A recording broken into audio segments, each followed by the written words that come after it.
कोटा में कोचिंग विद्यार्थियों की लगातार बढ़ती हुई आत्महत्याएं चिंता का विषय है और एकदम एक दिन में 2 बच्चों की आत्महत्या सारे शहर को हिला देने वाली है। और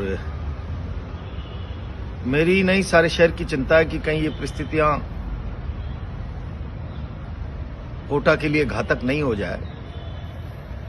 इस विषय में सारा शहर चिंतित है, सारा व्यापारी वर्ग चिंतित है, हॉस्टल एंड तमाम एसोसिएशन है।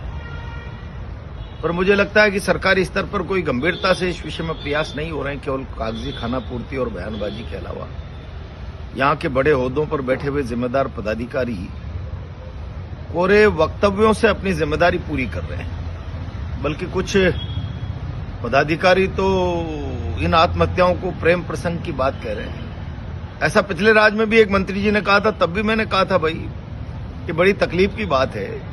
ये कोटा की आजीविका का आधार है। यहाँ के बच्चों को पुत्रवत प्यार मिलना चाहिए यहाँ की सरकार और जनप्रतिनिधियों से। उसके बजाय हम उन मासूम बच्चों पर एलिगेशन लगाने का पाप करें कि प्रेम प्रसंग के चक्कर में। हाल ही में एक मंत्री जी ने कहा है, क्या मानसिक दिवालियापन इन लोगों की सोच पर आ गया है, मुझे तो बहुत तकलीफ होती है।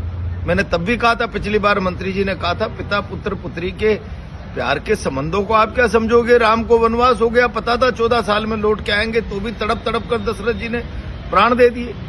मासूम बच्चे कोई झारखंड से, कोई मध्य प्रदेश से, कोई गुजरात से, कोई उड़ीसा से, कोई तेलंगाना से हजारों किलोमीटर दूर आकर कोटा में पढ़ते हैं अपना भविष्य सुरक्षित करने के लिए। कुछ माँ बाप की याद है, कुछ थोड़ा बहुत पढ़ाई का तनाव आ जाता है। ऐसे समय उनको पारिवारिक माहौल, ये फीलिंग की यहाँ की सरकार हमारी गार्जियन है, यहाँ की लीडरशिप हमारी गार्जियन है, उसके बजाय हम टिक्का टिप्पणी करें। भाई मैं समझता हूं कि एक क्षण भी ऐसे लोगों को यहाँ कोटा की व्यवस्था में जनप्रतिनिधि के नाते रहने का अधिकार नहीं है। और खाली अपने पद और सरकार की दम पर ये लोग किस तरीके से कोटा को चलाना चाहते हैं, मेरे समझ में नहीं आ रही है। बात चिंता का विषय है। मैं आरोप लगाऊंगा यहाँ की सरकार में ताकत के पदों पर बैठे हुए लोगों पर। आप जरा थोड़ा सा संवेदनाओं का परिचय दीजिए, कोई बयानबाजी मत दीजिए। आपके बयानों का, आपका कैरेक्टर भी ऐसा नहीं है कि आपके बयानों से समाज में बदलाव आ जाए। इसलिए जरा प्रैक्टिकल में कुछ करिए, अच्छा करिए, फीलिंग्स बदलिए लोगों की कि नहीं आप चिंतित हैं, आप उनके साथ अभिभावक का सा बर्ताव सरकार और सरकार के लोग कर रहे हैं।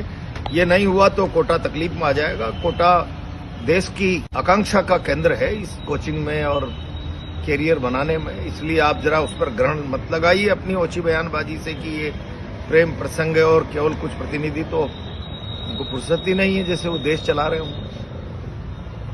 और कोटा तकलीफ में है। व्यक्तिगत रूप से और यहाँ का पूर्व विधायक होने के नाते तमाम बच्चों को और देश भर के अभिभावकों को मेरी ओर से भरोसा दिलाता हूं कि कभी भी किसी भी विषम परिस्थिति में बच्चा और अभिभावक अपने आप को किसी सहयोग की आवश्यकता महसूस करता है तो मैं जान की बाजी लगाकर उनके और उनके बच्चों के साथ खड़ा हूं ताकि कोटा का वातावरण खराब